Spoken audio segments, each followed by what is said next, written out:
permissive of them was Ibn Abbas.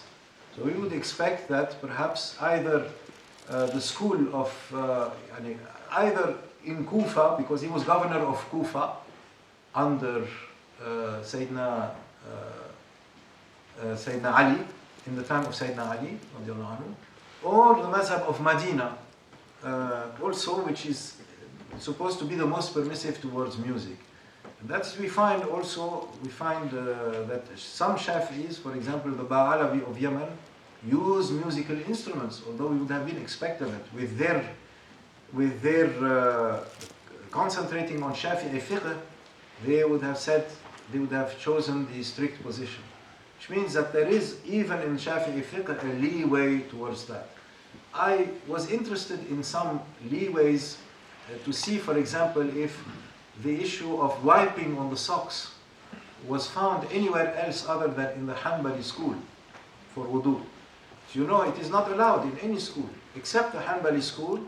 They say ala al-jawrab as-safiq, on thick socks. Safiq, if that's what safiq means, and generally this is how it's translated. But is it found in the Shafi'i mazhab? Is it found in the Hanafi mazhab? So these issues might be investigated. And we find that Imam Abu Hanifa allowed it at the end of his life, but he did not allow it in the beginning. But at the end of his life, he said, I found that it is more practical now. However, the jawrab in his time had a leather sole. So it was not exactly the same as our socks today. It was more closer to the khuf that we wear today. And so again, we have to know exactly what they mean when they give such fatwas. So we have to be very careful. You cannot just take from this mazhab and that mazhab. So I try to show that, for example, in the mazhab of Imam Ahmad ibn Hanbal, between the two sajda, you have to say a certain zikr. That zikr is Rabbi Ghfirli. Rabbi Ghfirli. Because it is mentioned in some hadiths. And in the mazhab of Imam Ahmad, if you do not say that zikr, it is like missing even the Fatiha. He puts it on the same level of missing something that is fard. Yes, which invalidates the whole prayer. So to know such details is important. If you're going to wipe on your socks, it means, and someone asks you, why are you wiping on your socks instead of washing your feet? You will say, all right, I'm making wudu according to the Hanbali school. But then you have to pray also according to the Hanbali school. It has to be, because you're making wudu for salat, therefore your salat has to also observe that. If you miss something that is fard, according to the Hanbali in the salat, but you did the wudu according to the Hanbali school, therefore your wudu followed by that salat are incorrect in all four schools, because they don't match any of the scenarios of the four schools. See, so therefore they're incorrect. This is the argument of those who say do not patchwork here and from their talfiq. But rather, if you follow one, then follow it completely in all of the ibadas that are connected to the context where you follow that one. Otherwise, so for example, the payment of zakat and the jewelry that is worn or that is not worn, the fatwa differs between the Shafi'i and the Hanafi. So we must know that and not patch between the two. And to be consistent also. Not one day this and the other day that. It is not like the qira'at of Quran in which you are free to follow one qira'at in your first rak'ah and another qira'at in your second. Other than that, I tried to follow the method of Imam al-Zahabi and Imam al-Sukki, his student, in historiography. Namely that when they make biographies of great figures, they have a certain teaching in mind that they want to give. They have certain refutations that they want to also do at the same time as they write their material. And they use their material in order to promote their teaching concerning certain sensitive issues. So you will find that also this book covers certain sensitive issues like that, to to answer, as we said, certain prejudices, certain false notions. And for example, the issues of tawassul, tabarruk, and ziyara. These are issues that have divided the ummah, and sometimes the argument on one side is that you will not find this practice among the Salaf al-Salih. And I try to show that this is not the case. This is not at all true. But rather we find fatwas of the Salaf al-Salih, we find fatwas of the Imam Shafi'i, of Imam Abu Hanifa, of Imam Malik, and Imam Ahmad ibn Hanbal in that respect. So hopefully after reading this, it might put at rest certain objections, and it might on the other hand also confirm the natural instinct of Sunni Muslims who do such things, and they know in their heart that it is correct, but they do not have the proofs. They do not know the evidence for it or the history of it, and they have nowhere to turn, especially in the English language, if they cannot read Arabic, for the hadiths that are connected to that, or the athar of the companions, the reports of the companions. So hopefully to make this a very solidly documented book with good doors to it in the form of the table of contents on the one hand, and at the end of the book the indexes. And I made several indexes, not just an index, a general index, but index of hadith, index of ayah, index of poetry, index of the titles of books as well.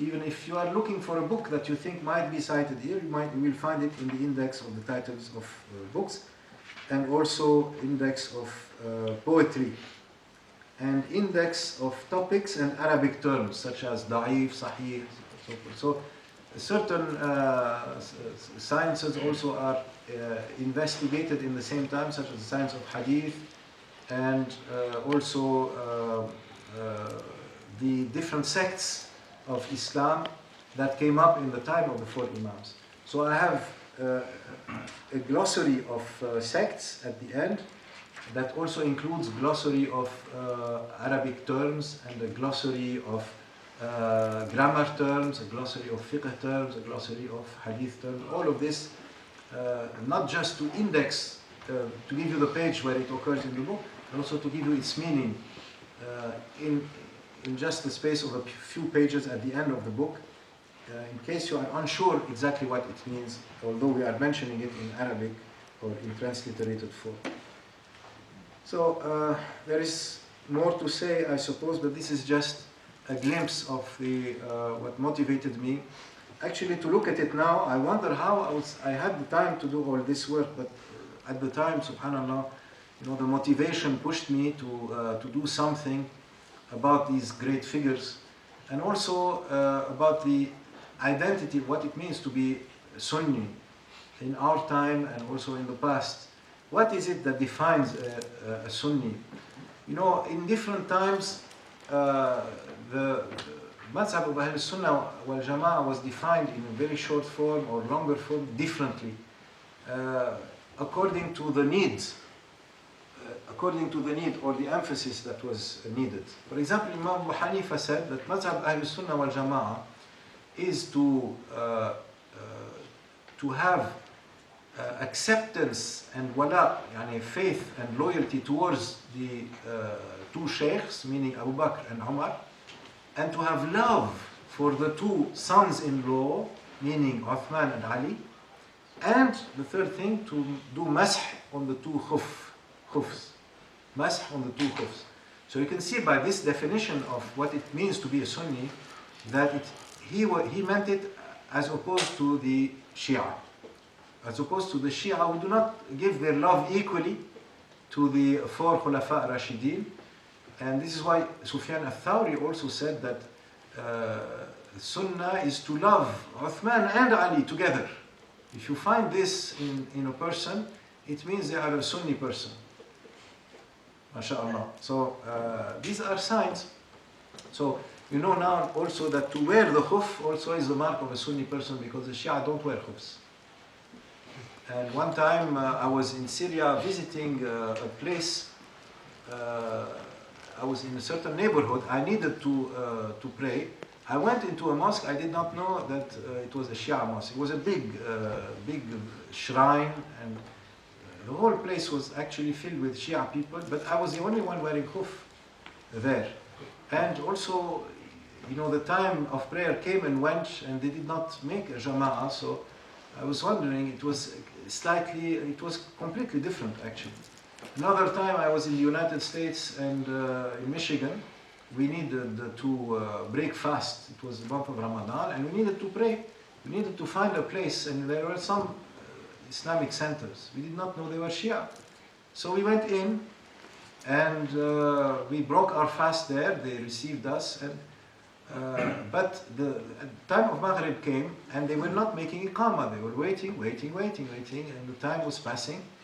And I realized that they have different views, that we should wait 15 minutes, we should wait 20 minutes, we should wait 30 minutes among the different Shia schools, depending whether you are following the Iraqi school or this school or that school. Anyway, we said we would like to pray. And they let us pray, and they asked me to be Imam. And I said, no, all right, if you let me. My idea was just our own group to pray and leave in advance of theirs. But then they joined us, and they asked me to be Imam, so I said fine. And I prayed, and during the prayer, they made some people made some remarks, or they were trying to signal to me something. But I finished it, and later I realized that I was supposed to do kunut. And they do kunut much more often than we do. And we do only at certain times of Fajr for the Shafi'is and the Malikis, and witr for the Hanafis, and then in Ramadan in the second half, the Shafi'is make qunut also in the witr. So, but they make it apparently in every prayer, or even every rak'ah, if that's the case. So, I find it practical to know the differences inside the Sunni schools, but it doesn't hurt also to know, that others pray differently. So this way we can tell them, we are going to pray this way, we follow this mazhab. They thought that we were Shia also. That's why they were surprised. And perhaps also that's why the benefit of good. They asked me to be Imam, but perhaps if they had known, they would not have asked. Anyway, it worked out fine for us. And Alhamdulillah, but it was an experience. So to live and learn, and to know that that's the case there. In certain areas, let's say in Pakistan or in North Africa, there are some areas where we only follow one mazhab, respectively either the Hanafi or the Maliki. So anything else that comes outside is considered incorrect, unacceptable, and sometimes it can mean mutual disagreement, hostility even. It can be like that. We should know that the world is much smaller than that now. It's not like before. So if you hear, for example, Ameen, at the end of Surah Al-Fatiha in a Hanafi mosque, that's okay. And if you see someone also doing Sadr, so they might be Maliki, they might even be Shi'i, but that's even Imam Ash-Shafi'i says in Kitab al-Umm that Sadr la ba'sa bihi. There is no harm in it, not to do qabd. And if you see qabd also, people differ. Some, quite low, Hanafis and Hanbalis, and some higher, and some, on the chest, and some like this, and some now even like this, or even like this. That's a bit excessive to us, but they have their fiqh as well. That's why, if we follow the largest mass, always, we will be on the safe side. And not find causes for disagreement, but rather to say, Alhamdulillah, that who has guided to us, were it not for him, we would not have been guided. And were it not for him, we would not have prayed, would not have made siyam, or anything else. Oh Allah, keep us on the straight path. Allahumma thabbit al-aqdama in laqayna. Keep firm our feet when we meet the enemy, and we are always facing the enemy, because the enemy is always with us. It is between our two sides. It is between our two sides. The worst enemy is our own Yani anger, our own violence, our own avarice, our own lusts and hawa that sometimes make us leave our own humanity behind, let alone our Islam. It should not be like that, but rather to remind ourselves of the best way, and to stay also on the methodologies of the Imams, which are the greatest demonstration that this religion is a rational religion of research and investigation, just as Allah ordered in ayah after ayah in the Quran, and tadabbur, and not the religion of do it yourself according to your emotions in the moment that you live in, but rather to always stay connected through time to the best of times and to the best of prophets. May Allah forgive us and keep us together, united on the best way. And I ask for your forgiveness and thank you for your patience. وصلى الله على سيدنا محمد وعلى آله وصحبه وسلم. الحمد لله رب العالمين. شكرا لكم.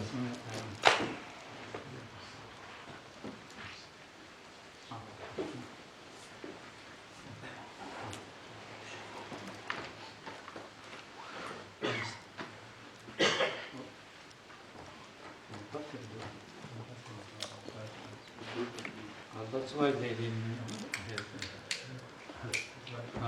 but alhamdulillah, you talk long. Thanks to the Shaykh, Dr. Gibril, he's really give to us a nice speech, and I think we understand what he said. But just if I have a right to say here, inshallah, I will say, keep and learn deeply your method first, what you follow in, and keep listening. And if you want to learn other method, you learn. But first you learn your method, inshallah, and keep like we said from this. If you have some question. Yes, I'd like to say something, brothers. Just on behalf of all my brothers here, we'd like to thank you first to give us the opportunity to meet Dr. Gibril. I heard him in the radio. Every single word he said, it's worth it, we need it. And I hope, as he said, the last thing, we have to be united. Doesn't matter our citizenships, whatever it is, but it's a great thing. We need him here all the time, and thank you very much for you and the positiveness. Thanks very much for giving that great talk. Now, I guess my question is linked and related to the talk tonight. Obviously, you're aware of the climate which we exist in at the moment, particularly with the view of Islam in today's day and age with what's occurring. And then we're talking about the middle ground and following the middle ground, but I have a feeling that someone's context is going to determine what their middle is, where they're raised, how they've grown up, what they see. How do we, one, make sure we don't fall within a context that pushes our idea of a middle ground further away from where it shouldn't be? And two, how has it gone so wrong in some other parts of the world where the acceptance of what the meaning of Islam and the teachings are have sort of shifted away so far from what the middle is at the moment?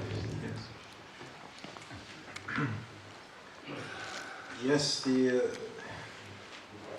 ground is shifting under our feet as we speak, and we no longer we do no longer know where the middle is or where the center is. But this is working? Yeah, working. It's not working.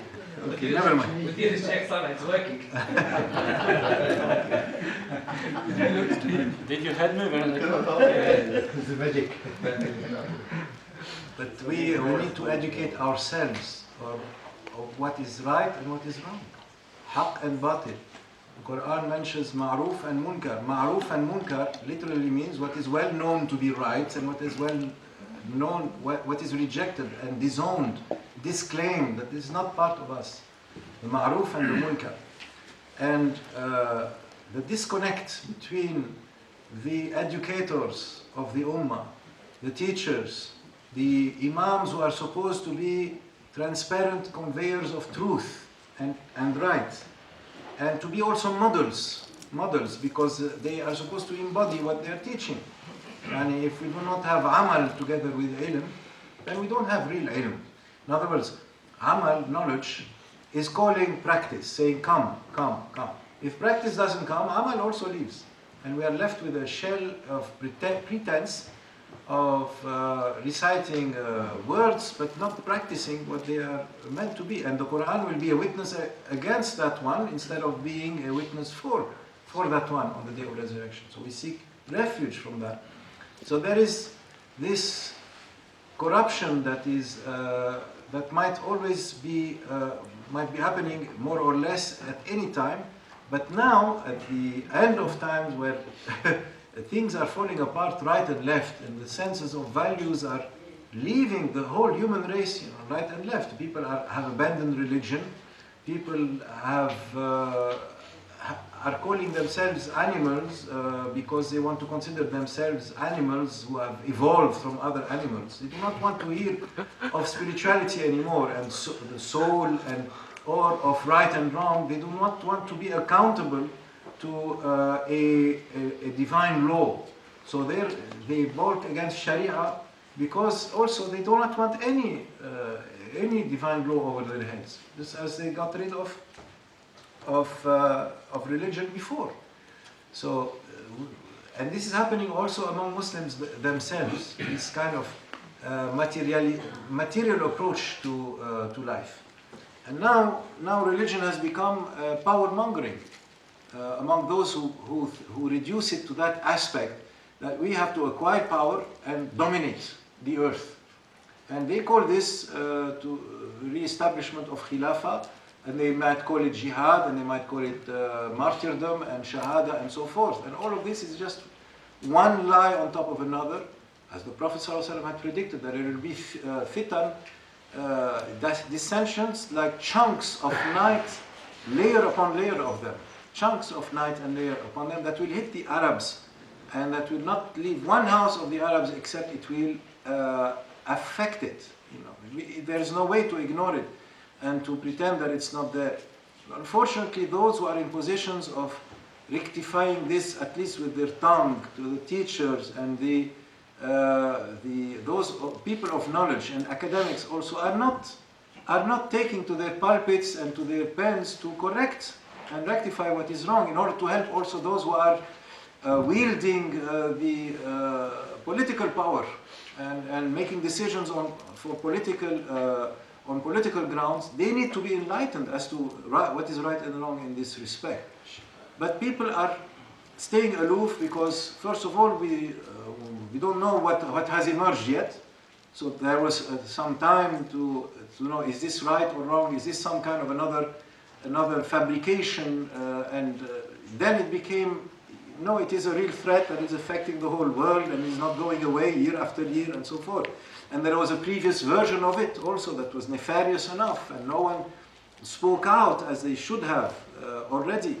So we need to know, but who is speaking out and who is condemning, except in general terms, that Islam is a religion of peace, Islam is a religion of love and mercy. All right, we know that already.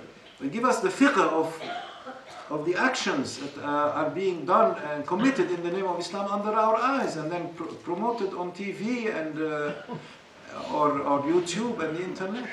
The problem I see is that they will quote specific hadith and ayah that sort of promote the violence, Yes. or so-called violence. Yes, But no one's coming out with information that counters that, because indeed. those violent things may have been said in a different context, for example, or with a different meaning to what literally is translated. Yes. But there's nothing that people are coming out to say, well, hey, this is actually why this is said like that. There's no explanation or meaning behind, Yes. or justification for.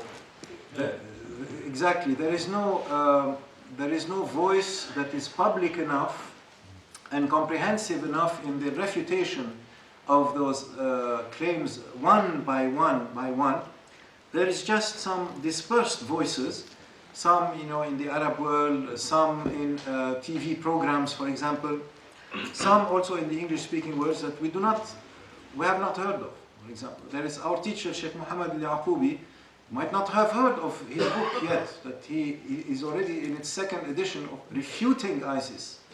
And in Arabic, the proof that ISIS is of the Kharijis, they are Kharijis, because this phenomenon is not new.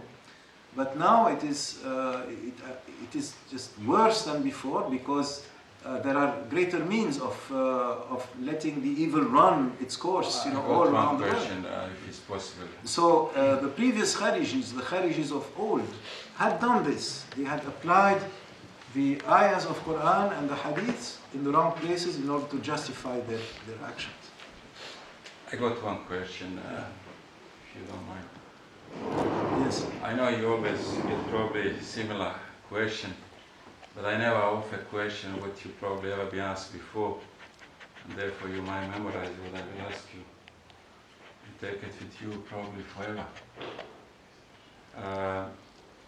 Because it's not been mentioned in the Quran and the Sunnah.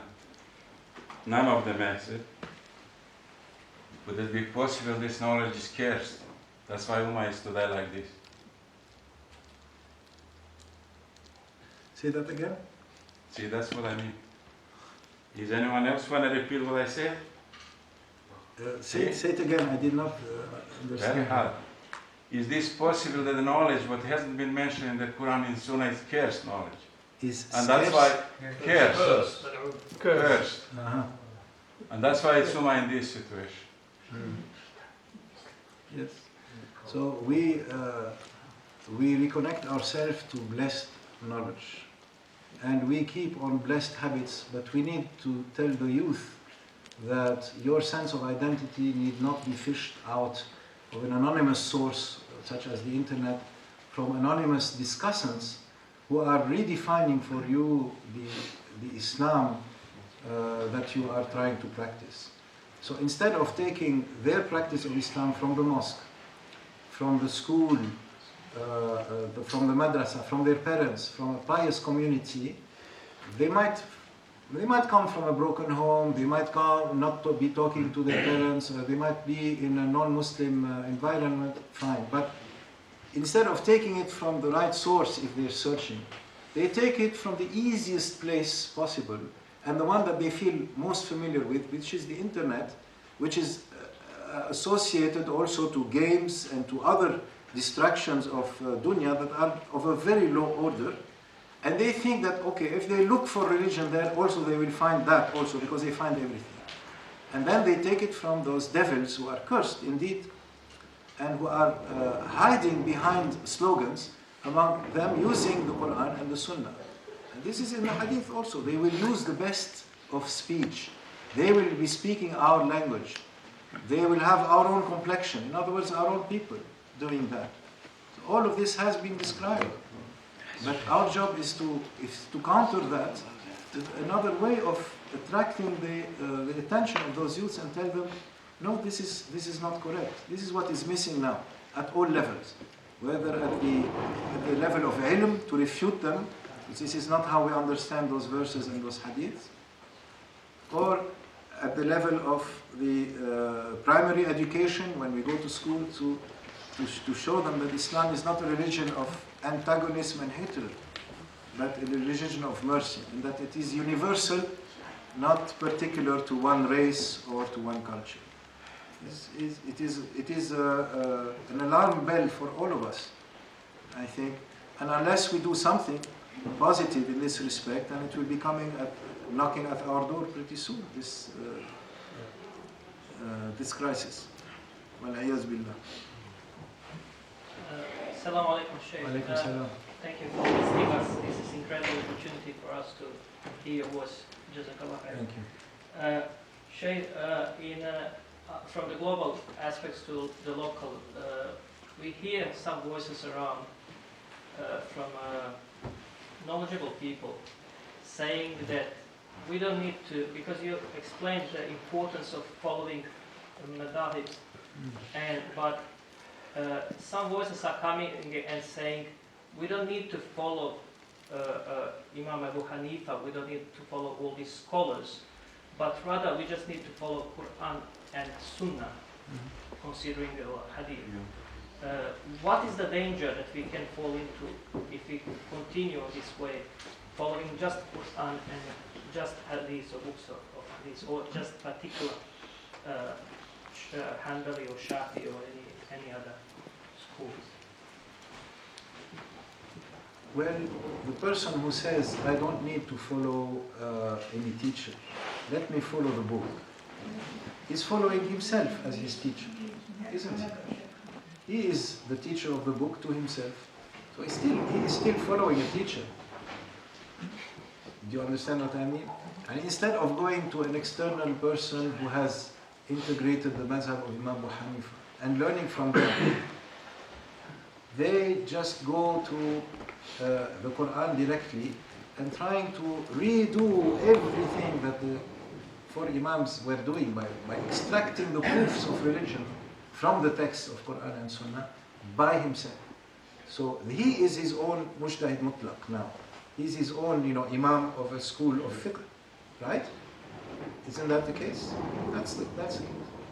Okay, so he is free, but not to tell to others.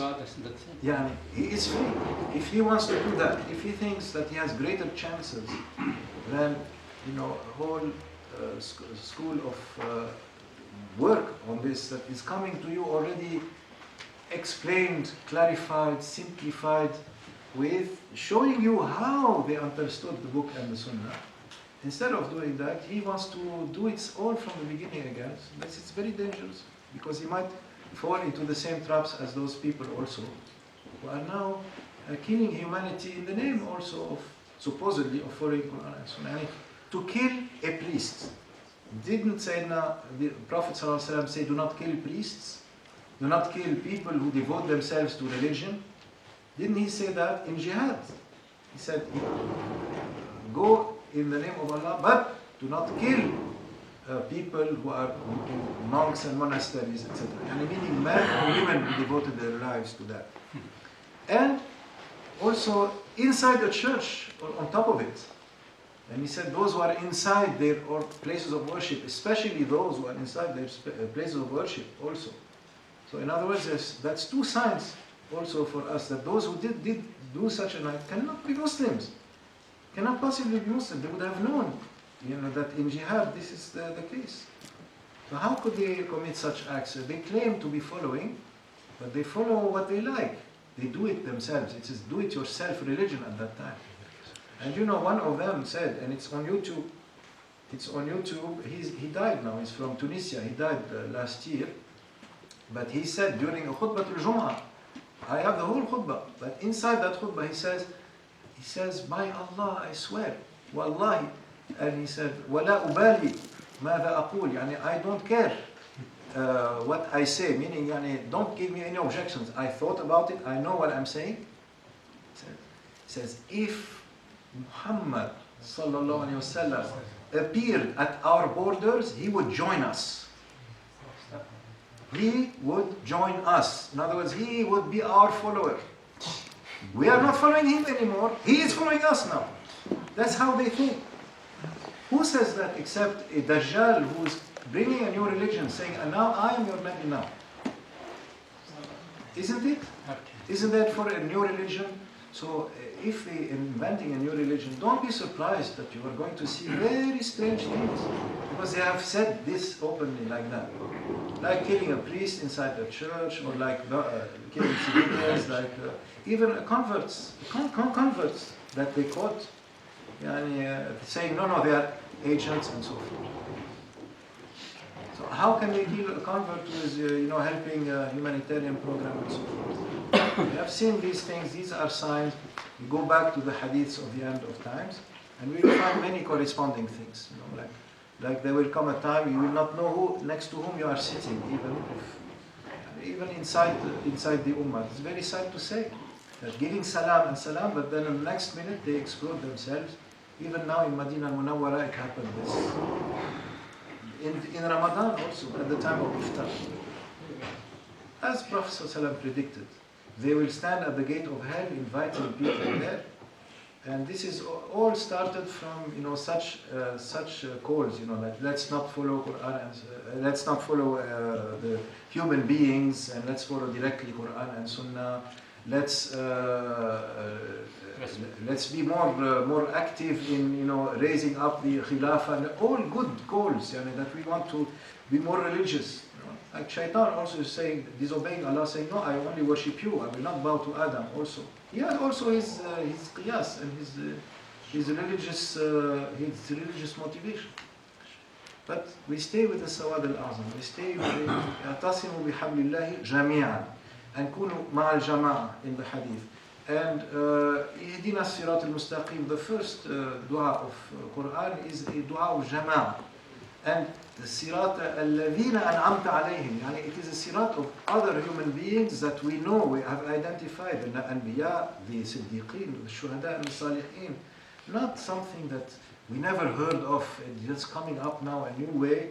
And Prophet ﷺ said they will say words you never heard before, they will do things that you never saw before, and they will claim this is the way now. So many hadiths, and it's our job to remind that, I think, to our youth. Otherwise, if they are not prepared, then they will fall victim to the arguments that you must be brave, you must do something. Then you will have your identity as a Muslim, as a real Muslim, and so forth. Tell them, no, this is real Islam. Real Islam is hard work every day, of patience, of build up, of following, of doing your duty, etc. Until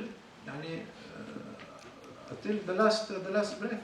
But not to go blow yourself up and end it all and think that this will help in anything. Allahu A'lam. I hope that it makes sense. I do not mean to be negative or anything, but really it's on all our minds, all our hearts. These are heavy times, hard times, and we hope for the best, inshallah. Inna ma'al usri yusra. And we have our reward also for even making dua that Allah to give deliverance to the ummah for this. And may Allah subhanahu wa ta'ala grant us the best in this life and the next, and grant us shahada in His path, also to be shaheed for Allah, to witness to Allah for truth in any way that He likes. As we said, even as a student in the path of knowledge, Prophet ﷺ said, a student who is traveling in the path of knowledge, if they die, they are written as shaheed also. So why not? If you like that, go study Islam. Go to Turkey, for example, or go to wherever, to Azhar or to Yemen or wherever is safe, or to Malaysia, for example, and so forth, or to a school right here in Australia, good schools also, and study Quran, study the Arabic language, study fiqh, study hadith, and alhamdulillah, may Allah accept from us. Take one last question, Imam. One last. That's it. Last. Yes. Yes. Recently I've come across a new appeal for this revival of the Zahiri Madhab. As students of knowledge, is this something we should be concerned about? And is it? No. So yes, is it But the chain now is broken, whereas the madhabs of Ahl Sunnah wal Jama'ah, their chains are mutawatir, mass transmitted at all times. I believe that the link to that chain of school was broken a long time ago. Yeah. But I think it's being marketed now as this new rational school and a new way of thinking based on. Usually the rational school is the Mu'tazili school, they are rationalistic, and the Zahiri is not that. But it's interesting to study the history. But as Imam said, study your own madhab. Make a firm grounding, then you'll have a point of reference.